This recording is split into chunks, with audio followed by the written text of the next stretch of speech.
여러분 안녕하십니까? 네. 장로님 말씀대로 하여튼 어저께 오늘 여름같이 장마비가 내리는 것 같습니다. 신문에 보니까 요즘에 살인 진드기 때문에 하여튼 사회면에 아주 큰 이슈가 되어서 기사가 나오는 걸 봤는데 여러분 혹시 읽어보셨어요? 살인 진드기? 응?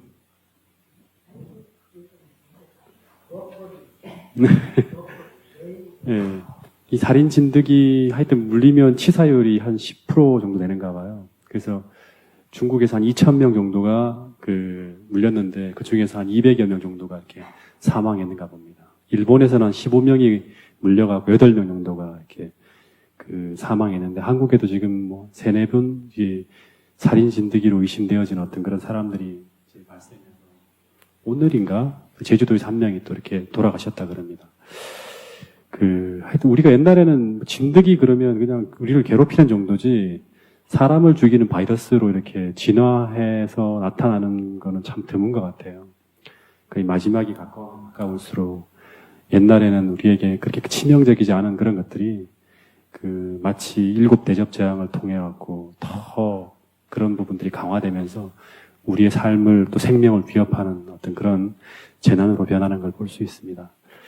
어쨌든 이런 어떤 하나하나의 모든 조짐들이 하나님께서 가까이 다가오신다는 그런 징조로 이해하면서 우리의 신앙이나 생각이나 마음이나 이런 모든 것들이 한순간에 하나님의 돌보심이 없을 때는 우리의 생명이 허지로 돌아가는 어떤 아침 안개처럼 사라질 수 있는 그런 존재라는 사실을 다시 한번 생각하면서 우리 이옥기 집사님처럼 이렇게 화요일, 금요일 날도 주님의 은혜가 미치는 곳, 가장 안전한 곳인 이 성전을 향해서 나아오시는 여러분들이 되기를 바라겠습니다.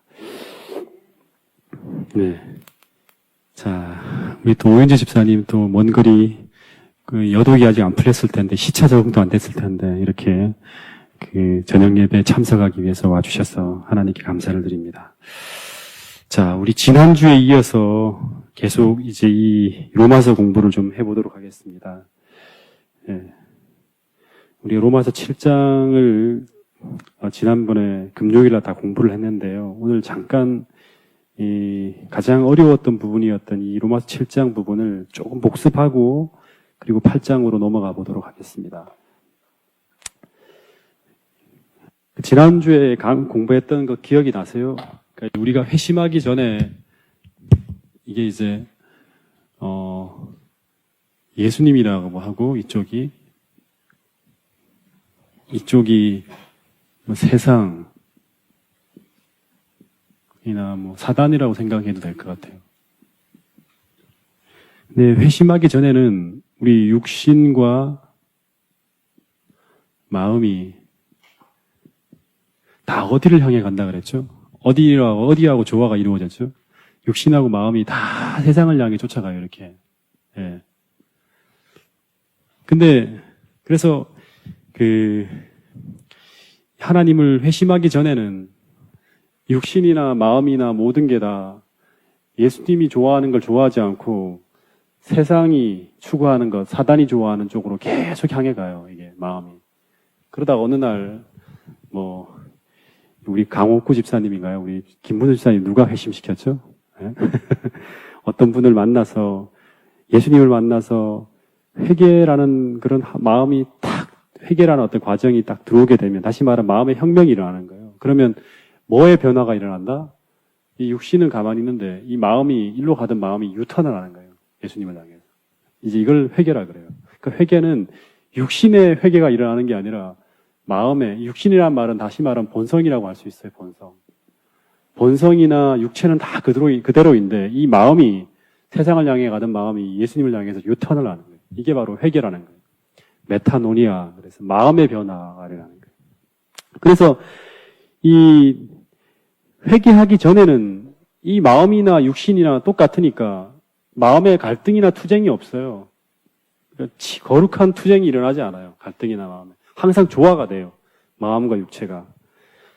회개하기 전에는 하나님을 미워하고 그 다음에 하나님으로부터 도망치고 또 죄를 사랑했는데, 그래서 언제나 마음과 육체가 일치했는데, 그런 마음에 이 회심과 동시에 이 육체는 그대로인데 마음이 이렇게 예수님을 향해 돌아오는 거예요. 그래서 로마서 7장에 이 바울이 그토록 고민하고 갈등하는 이런 어떤 이 마음의 투쟁이 벌어지는 겁니다. 선한 마음의 양심이 살아나면 그 마음이 죄를 미워하고 의를 사랑하게 돼요. 그리고 하나님으로부터 도망치는 대신에 계속 이제 이 예수님과 더불어서 대화하고 교제하는 시간을 즐거워하게 됩니다. 근데 이 문제가 마음은 돌아섰으나 육체나 이 본성이 그대로라는 게 이제 우리의 참 삶의 문제예요. 그래서 이 마음은 하나님의 법을 즐거워하고 또 옆에 있는 사람에게 뭔가 나눠주고 싶고 그 다음에 악한 것들은 딱 끊고 싶고 이런 마음이 들지만 그런 열정이 있지만 내 육체의 본성은 아직도 항구적으로 작용하는 이 죄의 법칙을 따라서 움직이려 한다는 거예요. 그래서 이 투쟁이 얼마나 극심한지 사도 바울은 로마서 7장 24절에 뭐라 그랬죠? 기억합니까? 이게 아주 중요한 단어, 중요한 성경 구절이었어요. 로마서 7장 24절에 사도 바울이 이런 고민이 너무너무 극해져 갖고 뭐라 그러죠? 오호라 나는 공고한 사람이로다. 이거 뭐냐 그러면 나는 절대 이 죄로부터 벗어날 수 없다는 걸 딱 인정하는 거예요. 이게 로마서 1장, 2장, 3장에서 우리 인간이 어떤 존재다? 전적으로 타락한 존재라는 것을 다시 한번 고백하는 거예요. 그러니까 이론이 아니라 실제 상황 속에서 난 절대 거룩한 삶을 스스로는 살 수 없다고 고백하는 그 이야기가 로마서 7장 24절에 딱 나오는 거예요. 그래서 좀 기억해야 될 게 뭐냐 그러면 우리가 회심한 이후에 우리 육신과 반대되는 우리 마음에 생긴 이 하나님의 법을 즐거워하는 이 마음만을 가지고는 하나님의 뜻에 조화되게 생애할 수 없다는 거예요. 다시 말하면 율법을 지키려는 그 마음과 그 결심만을 가지고는 아직도 우리는 율법과 조화되는 삶을 살 수 없다는 거예요. 이거 우리가 알아야 돼요. 그러니까 결심과 그렇게 살아야겠다는 이 마음 하나만 가지고는 안 된다는 거예요. 그래서 이 로마서 7장 15절에 보면 나의 행하는 것을 내가 알지 못하노니 원하는 것은 행하지 아니하고 도리어 뭐를 행한다? 미워하는 저것을 행한다는 거예요. 마음으로 하나님의 법을 살아가는데 법을 지키고자 하는데 안 된다는 거예요. 자꾸. 마음과 육신이 따로 논다는 거예요. 제가 시골 생활을 한 몇 달을 할 때 제가 전원학교에서 한 달 있었어요.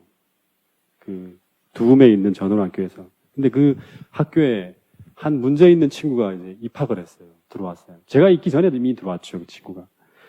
근데 이 친구 때문에 중학교 1학년짜리 아이인데 학교가 아주 고민이 되었어요. 왜냐 그러면 전원학교 그 거룩한 그 삶을 위해서 준비하는 선지자들을 키워낸다는 그 학교에 아주 물을 다 흘려놓고 다니는 친구 꼬맹이 하나 때문에 완전히 막 고민이 이만저만이 아니었어요.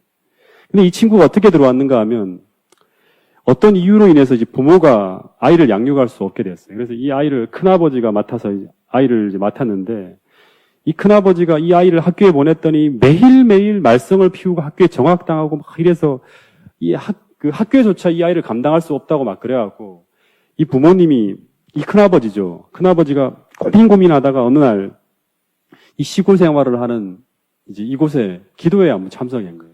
기도회에 참석했는데 이 전원학교가 대단한 어떤 그런 그 장로님의 말씀도 듣고 그 다음에 막 매일같이 성경을 가르치고 노작시키고 이렇게 하는 게 새벽 기도에 전원 다 참석시키고 하니까 너무너무 좋은 거예요. 이런 말씀을 들으면서 이 아이가 이곳에 생활한다면 변화될 것 같은 거예요. 그래서 이 전원학교로 이 큰아버지가 두 아이들을 다 일로 보내게 되었어요. 근데 여러분, 이 꼬맹이들이 이 학교에서 변화가 되었을까요? 중학교 1학년짜리 두 아이들이. 마음의 변화가 없는 이 두 아이들이 이게 도대체 무슨 학교인지도 모르고 그냥 큰아버지가 보내는 데 따라 들어온 이 아이가 이 학교에서 변화가 되고 잘 적응했을까요? 문제가 더 크게 터졌어요.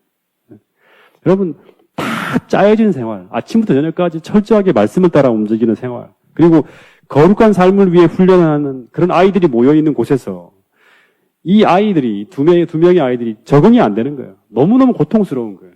그래서 매일 다른 학생들과 충돌이 일어나요. 싸우는. 저도 몇 번 그 아이들을 불러다 놓고 상담을 했는데요. 제가 23살 때인가, 22살 때인가, 3살 때인가 그랬을 거예요. 한 번은 제가 이제 그 학교에서 제일 큰 형이라 제가 대학을 휴학계 낸 상태에서 들어온 상태라 갖고 전원학교 저를 부른 거예요. 이제 큰 형처럼 좀 역할을 해달라 그래서 문제 있는 아이들을 내려다 놓고 상담을 했어요, 제가. 두 번을 이제 상담을 하는데 한 번은 애가 거의 제 얘기를 안 듣고 속 얘기를 안 하다가 두 번째 이제 불러다 놓고 한 장시간을 이야기하는데 이 아이가 하는 말이 이 중학교 1학년이니까 애들이 생각이 어느 정도 있겠죠, 그죠? 무슨 말을 하는가 하면 1시간 정도 이렇게 이야기를 하는데 이 아이가 그러는 거예요. 자신도 정말 형이 말하는 대로, 내가 말하는 대로 장로님 설교를 들을 때마다 그렇게 살려고 몇 번 결심을 하고 노력을 하고 하는데 자신이 원하는 대로 되지 않고 자신이 정말 그렇게 살지 않기를 바라는. 왜냐 그러면 이렇게 하면 또 욕먹잖아요. 그리고 다른 사람들한테 찍히고 하는 걸 알기 때문에 그렇게 하지 않기를 그렇게 바라는데 자꾸 자기가 미워하는 그 행동을 하게 된다는 거예요. 이게 뭐예요? 로마서 7장에 나오는 그 궁지잖아요. 딱 사도 바울이 경험하는 거예요. 그래서 결국 이 아이가 1년 만에 제가 그것을 나오고 난 이후에 얘기를 들어보니까 적응을 못하고 결국엔 떠나갔다 그러는 거예요. 여러분, 환경이 바뀐다 하더라도 안 되는 거예요. 환경이 바뀐다. 물론 솔직히 어느 정도 도움이 되긴 하겠죠. 거기는 뭐 PC방도 없고 영화관도 없고 탄산시키는 다른 친구들도 없으니까. 하지만 결국 결심이나 환경이나 교육은 전부 다 인간적인 방법이에요. 한계가 있는 거예요. 이것만 가지고는 죄를 극복할 수가 없는 거예요. 모든 고통의 문제는 다 죄의 문제거든요. 그래서 이 사도 바울은 죄를 죄된 행위라고 정의하지 않고 그 친구 행동만 다 잡아서 되는 게 아니에요. 죄가 뭐라고 했습니까? 로마서 7장 23절에 보면 죄가 뭐다? 또 다 잊어버렸죠. 죄가 뭐다? 죄가 뭐다? 로마서 7장에서 배운 게 죄는 하나의 행위가 아니라 죄가 뭐다? 정한이 집사님 대답해 보실래요? 정한이 집사님. 죄는 뭐다? 제 설교를 열심히 들으시는 분 중에 한 분이 정한이 집사님이에요. 화요일, 금요일 거의 쟤랑 시선을 달리 가지 않아요. 졸지도 않아요. 다 들어요, 집사님. 죄는 법칙이라 했잖아요. 죄의 법이 나를 사로잡아 오는 것을 본노다. 이게 중요한 거예요. 이거를 여러분들이 이해를 하시면 로마서 8장에 말하는 왜 그토록 성령이 필요한지를 알 수 있어요. 대단히 중요한 단어거든요. 죄가 죄의 법이라는 단어가. 죄가 하나의 행위가 아니라 이거는 뭐다? 항구적이라는 것은 뭐다? 계속적으로 작용하는 하나의 법칙과도 같은 힘이라는 거예요. 죄가. 그래서 이거를 우리는 못 이겨. 우리 의지로는 못 이기는 거예요. 그러니까 이 법칙이라는 게 뭐냐 그러면 모든 것을 다 지구 아래로 끌어당기는 걸 뭐라 그러죠? 만유인력의 법칙, 중력의 법칙이라는 거예요. 그 중력의 법칙이라는 것은 지속적으로, 항구적으로 계속 힘으로 작용하는 거예요. 법칙과도 같은 힘인 거예요. 이거를 맞서갖고, 이 볼펜이 떨어지지 않으려 그러면 중력보다 더 강한 힘이 계속 필요하는 거예요. 그러니까 마찬가지로 우리가 죄에 맞서서 우리가 선한 삶을 살아가려 그러면 그건 일시적인 결심이나 일시적으로 강해졌다가 약해졌다가 하는 우리의 변덕스러운 의지로는 절대 이 항구적으로 작용하는 이 죄의 힘을 극복할 수가 없다는 거예요. 그러니까 어떤 날은 마음이 뜨거우면 이제 진짜 하나님대로 살겠다는 이 의지가 확 올라갔다가 그 다음날 어느 날 이 목사님이 잘해주지 않으면 어때요? 갑자기 뭔가 마음이 멀어졌다 싶으면 이게 확 식어버려. 그래서 교회 나오기 싫어. 이게 뭐냐 그러면 우리의 의지라는 거예요. 변덕스러워. 근데 죄는 계속 지속적으로 작용하는 힘이고 우리는 강했다 약해졌다 하니까 결국에는 지는 거예요.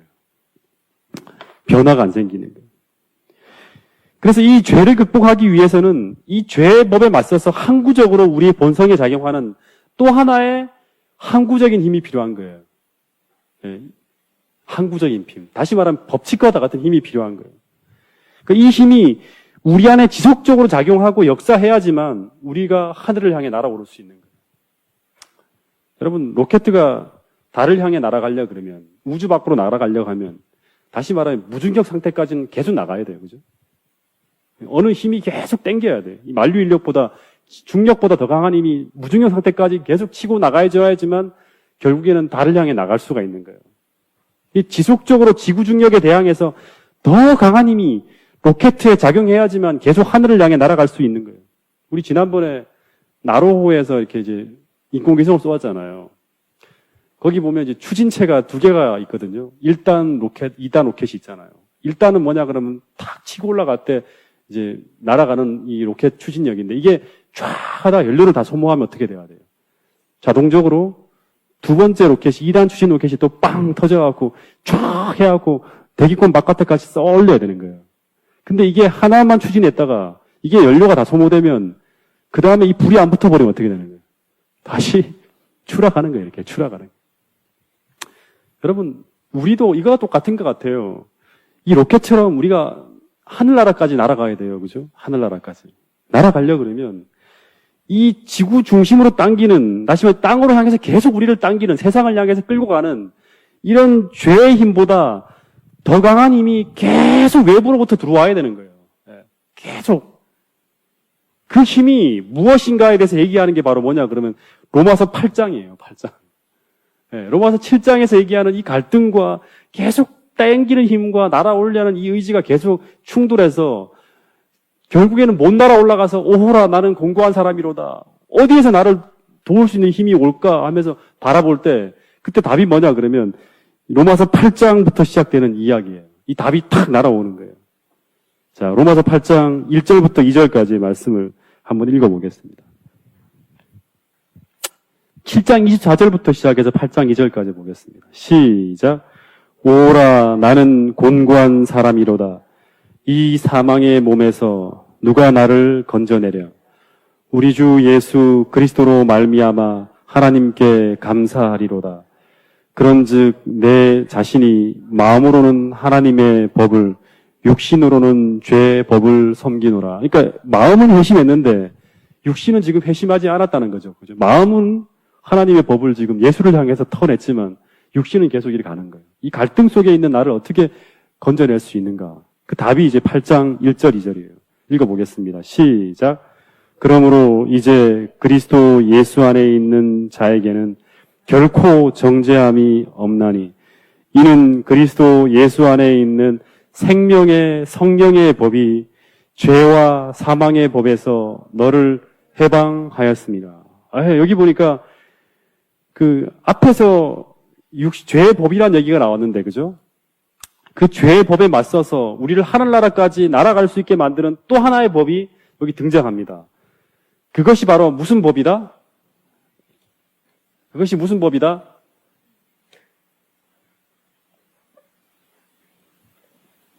이 두 가지의 법을 이제 우리가 보게 되는 거예요. 자꾸 웅웅거리나 이게? 예, 집사님. 예, 정확하게 말씀해 주셨어요. 하나가 우리가 지금 로마서 7장에서 계속 사도 바울을 괴롭히는 게 죄의 법이에요. 죄의 법이라는 건 이건 파워라 했죠, 파워. 힘이에요, 힘. 항구적으로 작용하는 힘이에요. 이 힘을 능가하는 또 다른 법이 이제 로마서 8장에서 우리에게 날아오는 거예요. 우리를 하늘로 날리기 위해서. 그게 바로 뭐냐 그러면 그게 무슨 법이다? 생명의 성령의 법이에요.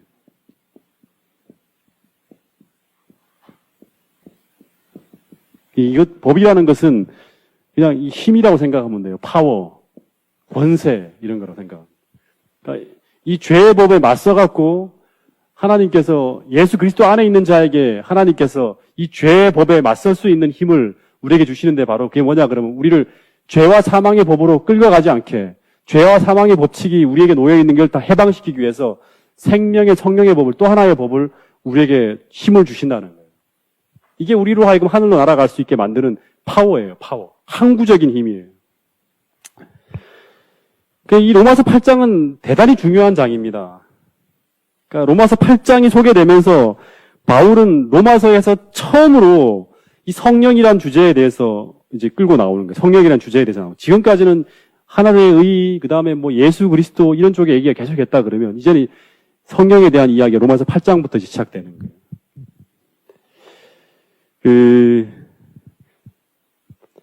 예수님께서 지상에서 당신의 사업을 마치시면서 하늘로 올라가기 직전에 제자들을 통해서 다시 말하면 자신을 대표할 이 교회에 자신을 대신해서 그 교회를 지도할 수 있는 존재로 보내주시겠다 약속한 게 뭐죠? 예. 예. 우리가 생각할 때는 사도들이나 이런 사람들이 아니에요. 그리스도를 대표해서, 그리스도를 대신해서 교회를 지도할 존재는 바로 누구냐 그러면 성령이에요, 성령. 사도를 보내주겠다고 한 게 사도가 아니라 실제로는 성령이에요. 교회를 가르치고 지도하고 이끌어가는 것은 그 사도들을 통해서 성령께서 직접 통치하는 거예요. 그래서 예수님이 다락방의 제자들에게 이 성령에 대해서 말씀하시면서 제자들에게 이제 예수님이 떠나갈 것을 말씀하실 때 막 두려워하잖아요, 제자들이. 그때 이 제자들을 위로하면서 너희들을 절대 고아처럼 홀로 버려두지 않을 거라고 하면서 이 성령님에 대한 또 다른 이름을 주어줬어요. 이 예수님이 성령에 대해서 또 다른 이름을 제자들에게 가르쳐 줬어요. 그 이름이 뭔지 아세요, 혹시? 예, 우리 집사님 잘 아시네요. 보혜사예요, 보혜사. 예. 보혜사라는 이름의 뜻이 뭐냐 그러면 이제 이거를 우리 청년 조미래 청년 우리 청년들을 공부할 때 성경에 대해 공부할 때 배웠지만 이게 원어로는 뭐라 그러냐 그러면 뭐라 그러냐면 이 파라클레이토스라 그럽니다. 이 파라라는 것은 곁에라는 뜻이고 클레이토스라는 건 돕는 자예요. 그러니까 보혜사라는 의미는 우리 위로자일 뿐 아니라 우리가 막 죄에 넘어지고 괴로워하고 힘들어할 때 우리를 위로하는 또 홀로 있는 제자들을 위로하는 존재뿐 아니라 곁에서 돕는 자라는 거예요. 실제 의미는. 다시 말하면 우리를 지도하고 인도하고 가르치는 분이 바로 뭐냐 그러면 이 성령이에요. 우리를 지도하고 가르치고 인도하는 분. 이 보혜사라는 의미가 또 다른 보혜사라 있기 때문에 예수님과 똑같은 그러한 이 정서적인 느낌. 왜 삼위일체 하나님이니까. 똑같은 느낌, 똑같은 마음으로, 똑같은 사랑으로 우리 곁에서 예수님이 제자들을 도왔던 것처럼 똑같이 우리를 가르치고 인도하고 지도하고 해서 결국 제자들을 죄에서 보호하고 사단의 어떤 흉계로부터 보호하고 계속 그래서 하늘나라까지 인도했던 것처럼 그 동일한 은혜를 가지고 이 보혜사가 오신다는 거예요. 그래서 이 보혜사는 또 다른 어떤 그런 이 보혜사, 이 파라클레이토스는 하나의 인격이에요, 인격. 그냥 능력이나 힘이나 파워가 아니라 인격체예요. 그래서 이 성령님은 이제 이 얘기는 좀 잘 들으셔야 돼요. 성령님은 하나님께서 예수 그리스도 안에서 이미 이루신 것을 우리 생애 속에 성취시키는 거예요. 그러니까 성령님이 하시는 역할은 뭐냐 그러면 하나님께서 예수 그리스도 안에서 이루신 것을 우리 생애에 성취시키는 분이에요. 그래서 예수님이 죄 있는 육신의 모양으로 사시면서 100% 순종을 통해서 그분의 생애에 맺혀진 그 열매들, 그 삶이 우리의 것이 되도록 끊임없이 우리 삶에 적용시키기 위해서 사역하시는 분이 바로 누구냐 그러면 보혜사이신 성령님이라는 거예요. 네. 그래서 말씀을 기억나게 하고 우리를 가르치고 그렇게 살면 안 된다고 호소하고 그 가르침에 따라서 그 마음이 반응하는 모든 사람에게 그것이 가능하도록 능력을 주시는 분이 바로 누구냐 그러면 바로 그 삼위일체 하나님, 이 파라클레이토스 성령 하나님이라는 거예요. 임마누엘 하나님의 가장 어떤 효력 있는 어떤 그런 역사가 우리 삶에 펼쳐지도록 역사하시는 분이 바로 누구냐면 성령 하나님. 그래서 이 성령의 경험은 로마서에서 말하는 믿음으로 말미암는 삶의 축복의 핵심이에요, 핵심. 네. 그러니까 이 성령의 역사를 감지하지 못한다 그러면 우리는 다시 말하면 믿음이 무너져 있는 거예요. 믿음이 무너져 있는 거예요. 믿음이 있는 곳에는 반드시 성령이 역사하게 돼 있어요. 믿음으로 말미암아 살아간다는 건 성령을 따라서 살아간다는 그 이야기와 같은 거예요. 이 성령이 없다면, 이 성령을 경험하지 못하며 산다면 로마서에서 말하는 믿음으로 말미암아 우리에게 이루어질 모든 약속들은 다 무용지물이에요. 전부 다. 네. 여러분 모든 약속, 변화, 하늘의 능력 이 모든 것들이 성령을 통해서 우리에게 성취될 것이기 때문에 이 성령을 감지하지 못하고 성령을 의지하지 못하고 성령의 능력을 어떻게 받는지를 알지 못하며 살아간다 그러면 우리의 삶이 굉장히 메마른 삶이 되는 거예요. 열매 없는 삶이 되는 거예요.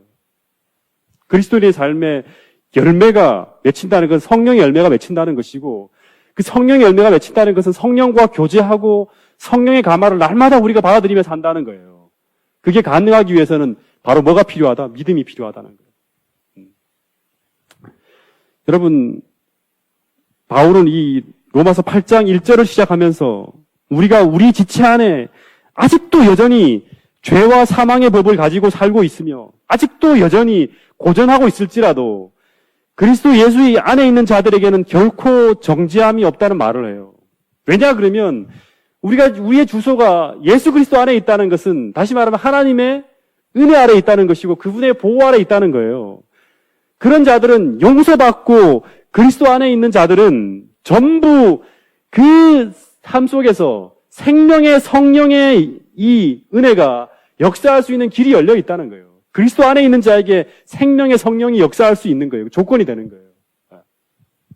하나님의 은혜가 역사할 수 있는 그런 조건이 되는 거예요. 우리가 계속 성령이 역사하는 건 하나님의 권한이고 내가 조금 살펴야 될 건 뭐냐 그러면 내가 정말 그리스도 안에 있는가? 내가 정말 예수 그리스도 안에 있는가? 내가 은혜 아래 있는가? 은혜를 받을 수 있는 그 위치에 있는가? 내 안에 믿음이 있는가? 여태까지 공부하는 걸 통해서 계속 그걸 살펴봐야 되는 거예요. 왜냐 그러면 죄와 사망의 법칙, 다시 말하면 뒤에 보면 이 죄와 사망의 법칙이라는 거 육신을 따라 살아가는 사람이에요. 그 사람의 삶에는 계속적으로 분쟁, 갈등, 시기하는 것, 정욕, 이런 욕심, 이런 모든 것들이 그 마음속에 역사하는 거예요. 이게 다 교회를 무너뜨리고 망가뜨리고 자기를 불행하게 만드는 거예요. 이거를 해방시킬 수 있는 유일한 거는 내 의지나 내 결심이 아니라 뭐가 필요하다? 하늘의 은혜가, 성령의 은혜가 우리 삶 속에 역사해야 돼요. 그런 사람들의 모습과 삶은 달라지게 돼 있어요. 그러니까 오늘 제일 중요한 게 뭐냐 그러면 내 현 주소라는 거예요. 여러분, 복음이라는 것은 죄된 행위들뿐 아니라 죄 문제의 본질, 다시 말하면 죄와 사망의 법칙에 대한 해답을 가지고 있다는 거예요. 이 죄와 사망의 법칙에 대한 법칙을 우리에게 무너뜨리지 못하면 죄된 행위들만을 잡아서는 결국 이 복음은 반쪽의 역할밖에 못하는 거예요. 여러분, 우리는 죄의 한 면인 죄된 행위들만 봐서는 안 돼요. 네. 죄는 뭐다? 이 법이에요, 법. 세력이고 힘이고 파워예요, 파워. 우리를 이렇게 쫙 누르는 힘이에요. 그리고 그리스도의 삶을 정말 고통스럽게 만들고 좌절시키게 만드는 하나의 원칙, 법칙이에요. 네. 다시 말하지만 이 죄라는 것은 죄와 사망의 법칙이라는 거예요. 이 법칙이 우리 마음에 놓여져서 우리가 죄인이 되는 거예요. 무슨 말인지 알겠어요? 그러니까 죄와 사망의 법칙이 우리 삶에 놓여져서 우리가 죄인이 되는 거예요. 다시 말하면 우리가 범하는 죄된 행위가 우리를 죄인으로 만드는 것이 아니라 우리 삶에 나타나는 죄들은 우리가 죄인임을 증거하고 입증하는 것뿐이에요. 이게 지난번 제가 로마서 처음 설명할 때 얘기를 했어요. 우리는 태어날 때부터 뭐로 태어나는 거예요? 죄인으로 태어나요. 본질적으로 죄인이기 때문에 이 죄된 행위들을 짓는 것이에요. 다시 말하면 우리가 날 때부터 죄의 법칙이 심어진 나무이기 때문에 죄의 열매들이 맺히는 거예요. 우리가 죄의 나무이기 때문에 죄의 열매들이 맺히는 거예요. 그래서 이 복음이라는 것은 죄 문제의 본질과 법칙에 대한 해답을 가지고 있어야지만 우리를 진정으로 해방시킬 수 있는 복음이 되는 거예요. 여러분, 우리가 1시간 전에 죄 지었습니까, 여러분? 죄를 안 졌죠, 1시간. 교회 오기 전에 막 죄 짓고 오신 분이 계세요. 1시간 전에 죄를 짓지 않았다고 해서 우리가 죄인이 아닙니까? 1년 동안 죄를 안 지을 수도 있겠죠. 이런 사람 대단하신 분이죠. 그런 사람 제가 못 봤습니다. 어쨌든 1년 동안 죄를 짓지 않았다고 해서 우리가 죄인이 아닙니까? 우리 여전히 죄인이에요. 심지어 하나님께서 우리에게 완전한 승리를 주신다 할지라도 우리는 여전히 은혜로 구원받을 수밖에 없는 죄인이라는 걸 명심해야 돼요. 왜냐 그러면 우리가 믿음으로 말미암아 그리스도의 의의 옷을 입고 의인이 되었고 심령은 새 사람이 되었고 우리가 의롭다 하심을 받았다고 하지만 뭐만큼은 이 육신만큼은 계속 이 육신의 본성 자체가 뭐예요? 계속 죄를 향하고 있기 때문에 계속 죄인으로 육신은 본질적으로 죄인으로 남아있기 때문에 우리는 끝없이 하나님의 은혜로만이 구원받을 수 없는 죄인이라는 사실을 우리가 인식해야 돼요. 그래서 믿음으로 말미암아 우리는 의인이면서 동시에 육신은 본질적으로 죄인이에요. 그래서 우리가 예수님이 재림하시는 그 순간까지 우리는 그리스도를 의지해야 될 그러한 존재라는 것을 계속 엘렌 화이트는 얘기하는 거예요. 그러니까 계속 예수님 앞에 더 나가가면 나갈수록 내 육신이 계속 본질적으로 죄인이라는 거, 죄된 모습을 계속 보게 되는 거예요. 마음은 하나님을 향하고 있지만. 여러분, 이게 솔직하게 우리의 마음을 정확하게 조명하고 있는 사도 바울의 이야기 아닙니까? 참 저는 로마서 볼 때마다 어떻게 이렇게 내 모습을 적나라하게 보여주는가 하는 생각이 들어요. 경건한 척, 의로운 척 앉아있지만 실질적으로 우리의 이 육신은 계속 죄를 향하잖아요. 너무 이기적이고. 그렇지 않습니까, 여러분? 안 그렇다고 저를 빙그레 바라보시는 것인지 아니면 진짜 그렇다고 인정하는 건지 모르겠습니다. 어쨌든 그리스도인은 의인이면서 동시에 뭐다? 죄인이다. 그러니까 여기에 내적 갈등과 투쟁이 있는 거예요. 용서와 칭의와 평화와 구원과 소망과 기쁨, 이런 어떤 승리의 쾌감도 있지만 이 그리스도인이 살아가는 길에는 때로는 패배와 아픔과 통해와 슬픔과 좌절도 있는 거예요. 그러니까 이게 그리스도인이 살아가는 삶의 역설이에요. 아이러니예요. 왜냐 그러면 마음과 육신이 따로 놀고 있기 때문에. 여러분, 근데 우리가 성령의 충만함 속에서 계속 살아간다 하더라도 여전히 우리 안에 옛사람은 존재해요. 그렇죠? 옛사람이라는 것은 뭐냐 그러면 이게 옛날에 하나님을 모르고 살아가던 그 옛사람이 존재하는 거예요. 이 빌립보서 3장 21절 보세요. 빌립보 3장 21절.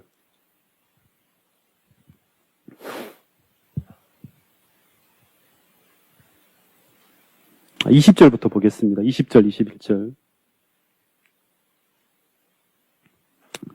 시작. 그러나 우리의 시민, 못 찾으셨어요. 3장 21절. 시작.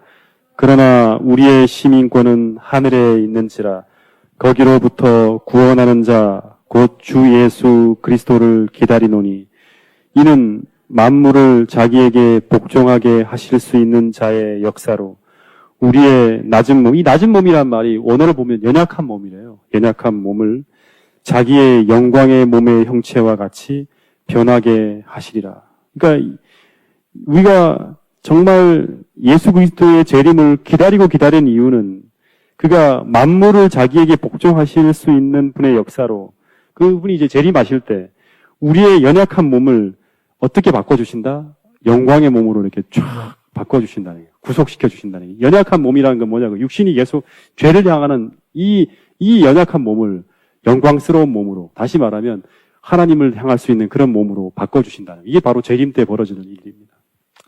여러분, 그래서 우리가 항상 깨어 기도하고 성령 충만하면 계속 이 승리의 기쁨이 충만할 수 있을까요? 네.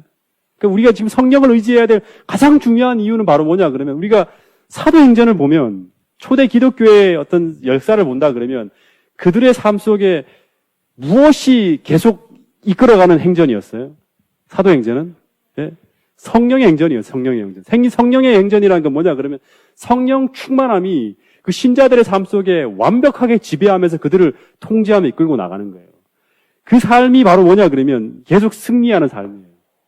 다시 말하면 로마서 8장의 역사는 성령만이 우리 삶 속에 죄와 사망의 법칙으로부터 우리를 해방시켜 줄 수 있는다는 것이고 그것을 가장 잘 이 역사적으로 증언해 준 게 바로 사도행전의 역사예요. 오늘 우리도 마찬가지예요. 우리의 삶이 영광스러운 성령의 행전이 되면 우리는 죄로 말미암아 날마다 패배하는 로마서 7장의 갈등이 아니라 그리스도 예수를 찬양할 수 있는 영광스러운 삶으로 우리 삶을 이끌어갈 수 있다는 거예요. 여러분의 삶이 꼭 오늘부터 시작하는 이 로마서 8장의 이야기를 통해서 성령에 대한 정말 필요를 여러분이 마음속에 절감하면서 날마다 성령을 구해서 사도행전의 그 삶의 경험 속으로 여러분 모두가 들어가게 될 수 있기를 간절히 바라겠습니다. 자, 로마서 8장 1절부터 4절까지를 한번 읽고 간단하게 한 2, 3분 정도의 정리를 하고 기도하는 시간을 좀 갖도록 하겠습니다. 자, 다시 한번 읽어보겠습니다. 로마서 8장 1절부터 4절입니다. 시작. 그러므로 이제 그리스도 예수 안에 있는 자에게는 결코 정죄함이 없나니 이는 그리스도 예수 안에 있는 생명의 성령의 법이 죄와 사망의 법에서 너를 해방하였음이라. 율법이 육신으로 말미암아 연약하여 할 수 없는 그것을 하나님은 하시나니 곧 죄로 말미암아 자기 아들을 죄 있는 육신의 모양으로 보내어 육신의 죄를 정하사 육신을 따르지 않고 그 영을 따라 행하는 우리에게 율법의 요구가 이루어지게 하려 하심이라. 5절까지만 읽어보겠습니다. 5절, 6절 시작. 육신을 따르는 자는 육신의 일을, 영을 따르는 자는 영의 일을 생각하나니 육신의 생각은 사망이요 영의 생각은 생명과 평안이니라. 예. 오늘 이 부분만 잠깐 정리하고 기도를 좀 하도록 하겠습니다. 이 단어들 하나하나를 좀 잘 살펴봐야 되는데, 우리가 그동안 계속 공부했던 게 뭐냐 그러면 은혜라는 단어하고 여기에 반대되는 단어가 뭐였죠? 은혜에 반대되는 게 예, 율법이에요. 율법. 그러니까 율법 아래와 은혜 아래가 계속 대조되었어요. 그러니까 은혜 아래 우리가 머물라 그러면 여기 필요한 게 뭐냐 그러면 믿음이 필요합니다. 그러니까 율법을 따라가는 건 바로 이건 육신이에요. 육신. 육신의 생각만 하도 믿음을 따라가는 사람과 육신의 생각을 따라가는 사람이 대조되는 거예요. 그리고 이 은혜 아래 살아가는 삶이 오늘 이제 말하는 것처럼 이 성령의 역사가 이루어지는 삶이에요. 성령의 역사. 성령을 쫓아가는, 따라가는 삶이에요.